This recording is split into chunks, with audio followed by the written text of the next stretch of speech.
Bismillahirrahmanirrahim. Assalamualaikum warahmatullahi wabarakatuh. Bapak-bapak, ibu-ibu, mas-mas, mbak-mbak, khususnya adik-adikku sekalian yang dirahmati Allah dimanapun Anda berada. Kembali di IIP Channel bersama saya, IIP Wijayanto. Kali ini kita akan membahas tema keajaiban yang terjadi ketika kamu adalah cinta sejatinya mantan. Kita adalah cinta sejatinya. Kita pernah membahas dalam salah satu video short tanda kalau kita adalah cinta sejatinya mantan. Ada 3 kan? Yang pertama, kita adalah cinta pertama dalam hidupnya. Artinya sebelum kita tidak ada cinta di dalam kehidupan mantan. Kita adalah yang pertama. Kemudian kita adalah cinta yang paling berbeda dengan yang lainnya. Kalau yang lainnya misal orang tuanya oke-oke saja. Tapi bersama kita terjadi penolakan yang luar biasa keras. Sehingga mau ketemu mantan saja harus sembunyi-sembunyi.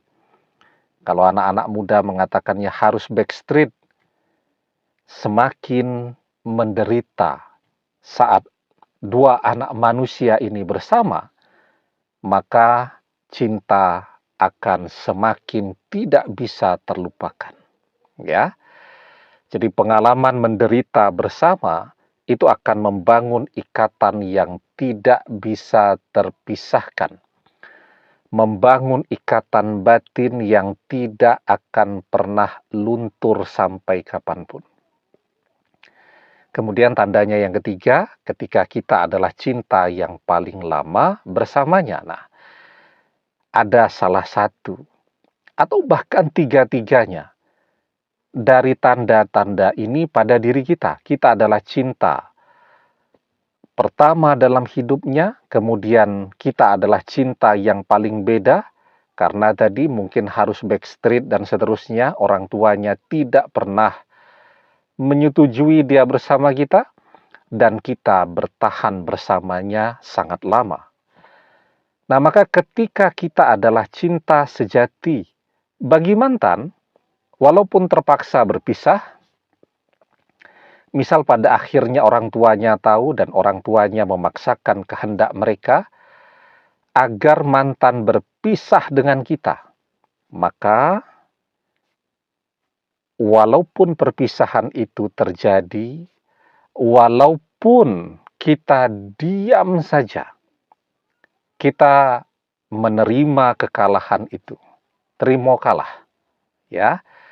Kita tidak melakukan manuver apapun untuk bisa mendapatkan dia kembali. Kita pasrah. Nah, tetapi keajaiban itu akan terlihat dengan sangat jelas, ya. Apa itu? Yakni ketika kita akan melihat bahwa sekuat apapun orang tuanya mencarikan jodoh untuk mantan akan gagal terus. Begitupun sekuat apapun mantan untuk menuruti keinginan orang tuanya. Misal, okelah, tidak dijodohkan tetapi cari sendiri. Sekuat apapun mantan berusaha untuk mencari pengganti kita, gagal terus. Padahal kita diam saja. Ya, kita sudah pasrah. Satu-satunya yang masih kita lakukan sekarang adalah berdoa agar keajaiban itu terjadi. Tapi sama sekali tidak ada usaha kita di dunia nyata untuk ngejar-ngejar dia, untuk ketemu dia, untuk telepon dia, untuk chatting WhatsApp, dan seterusnya dengan dia, sama sekali tidak ada. Nah, keajaiban itu akan terlihat dengan sangat jelas, ya.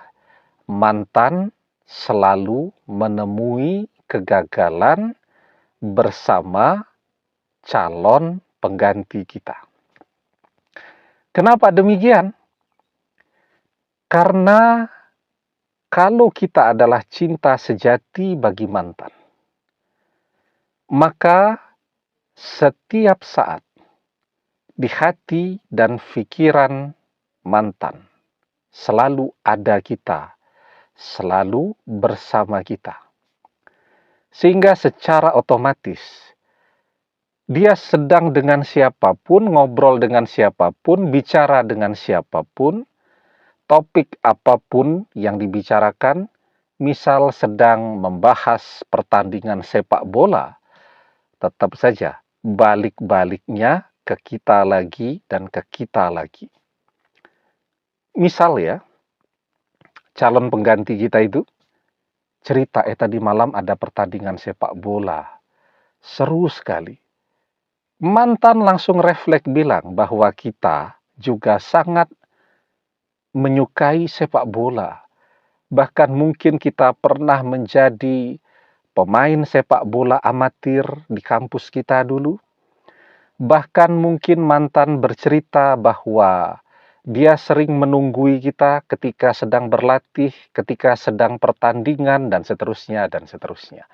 Bayangkan saja, ketika setiap saat mantan selalu menyebut-nyebut nama kita, siapa yang sanggup bertahan berlama-lama bersama mantan? Ya, yang ada setiap pasangan baru mantan cemburu, marah, kecewa, tidak kuat dia.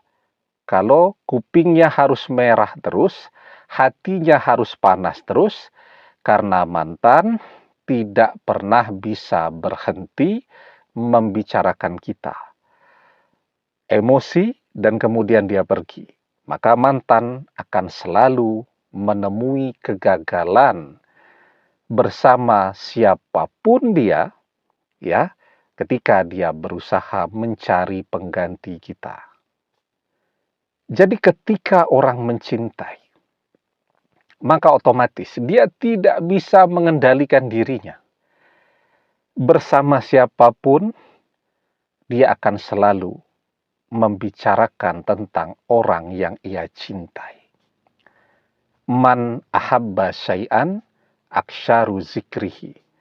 Barang siapa yang mencintai seseorang, pastilah ia akan selalu menyebut-nyebut orang yang ia cintai itu. Ya. Dan beberapa kali saya sampaikan, keajaiban itu selalu terjadi ketika orang pasrah. Kita memang kelihatannya diam saja, tidak ngejar-ngejar mantan, tetapi dalam diam kan kita berdoa agar keajaiban terjadi, agar mantan selalu gagal mencari pengganti kita, agar mantan kembali menjadi jodoh kita dunia akhirat. Wa may yatawakkal 'alallahi fahuwa hasbuh.